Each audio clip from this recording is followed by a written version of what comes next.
So getting into the more contemporary film, the renaissance of animation, and there's this shift from in-house to like looking for the new talent. You were directly involved in that, like on Beauty and the Beast, let's just say, because you picked a brilliant sound crew, I'll have to say. I did. But talk about that process. I mean, because you're sort of auditioning different people and sensibilities and things like that, and you Yeah, talk to a lot of it, guys, the usual suspects out there. we did. It is an audition, and we did talk to a number of people. And as with anything, a lot of it is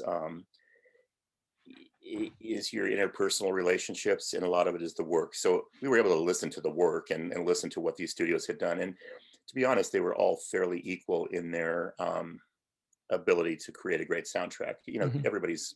There's some pretty high level people working out in the industry then and now. What we liked about Weddington and about you guys at the time was there was a musicality about what you did. And Yeah, when we met with you, there was, we had to create sound effects for Cogsworth, the Mantle Clock, or for the Beast Roar, or something like that. And you were one of the first people that we were talking to that was saying, well, we could pitch that and we can make it work with the music, and we can yeah, make that tonality work yeah, so it doesn't clash with anything. Or when the bell goes into town in the opening number and you hear the church bell ring in the distance, we can pitch that so that it's in. And I yeah. just thought these are the guys, because not only were you fun to work with, but you had a sense of musicality Yeah, for a musical like that show, to yeah. be able to fit everything together. And that meant a lot to me. That meant an awful lot. It was so much fun. And yeah, Mark is a very musical guy. He plays multiple instruments, and he for the longest time he had that rack that he would cut, the rack of doom he would play, that was through MIDI adapters and things like that. Yeah. He could cue sounds with his guitar. He could literally play Yeah. sound effects in Yeah. sync to picture. So he would sweeten things that way. So it was always fun to watch. But Yeah. I really respond to that. it was a lot of fun. It was just something. It wasn't necessarily new. I suppose other people were doing it, but for Sure. what we were doing, it was great, and it was a huge leap up from what we had been doing with in-house sound. And the guys working on in-house sound were good. Many of them really good.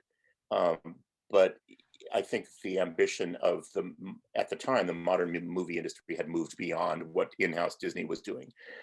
And I think that's pretty traditional. It wasn't that they were necessarily resting on their laurels, but it's just the technology had moved on, the people had moved on, the kind of work that was being done had matured past what Disney Studios was doing.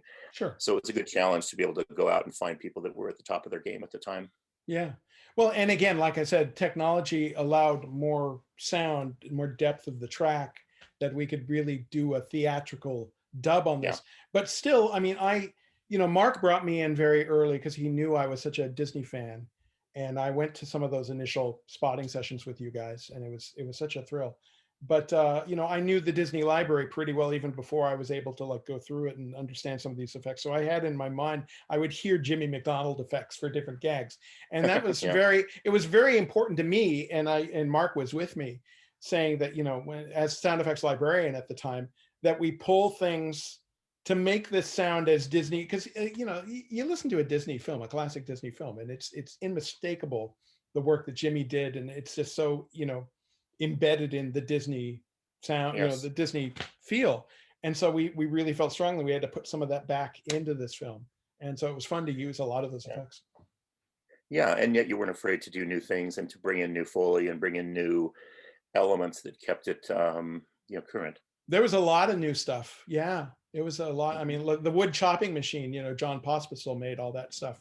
And it sounds like a contemporary Jimmy McDonald kind of prop, because we used Yeah. physical props and things like that. And some of it is very performance based. So Yeah. are you generally there for the voice Yeah.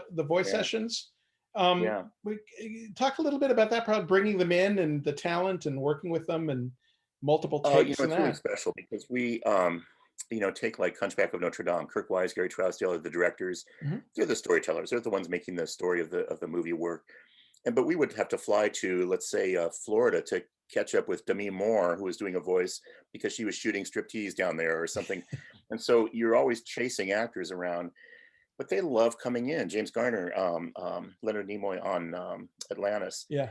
because James Garner, to get up at 5 a.m. and get in hair and makeup and go in front of a camera is one kind of career. Yeah. To roll out of bed at 10 o'clock and show up at Disney Studio with a fresh fruit plate and a bunch of cartoon guys is a great career. Oh, sure. And It's they would fun. generally love it. I rarely ran across someone who didn't love it. And if they did have problems, it was just out of insecurity. It's like, Mm. am I doing it right? Yeah. And even at that, over several recording sessions, they would warm up to it.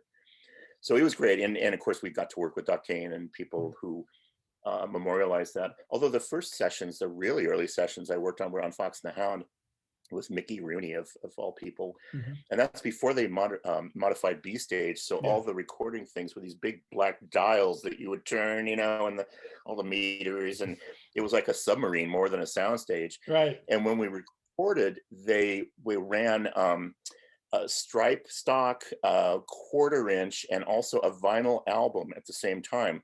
So we had a vinyl cutter in the back room, and it would literally be a needle that would cut the recording session live while you're recording it, because there were no cassette tapes. You could take that vinyl album And up choose to the takes. director's office Yeah. and choose takes. That makes sense. So that's how antique it all was. And shortly after that, it was remodeled. But I just cherish those times because it was like, working in Das Boot. It was, it was like a really old school kind of No, that's environment. wonderful. And I'd like to think that those discs are in the archive somewhere, hopefully, or They something. are. They Yeah. are. I've actually seen them over there, and they're precious. Good. That's wonderful.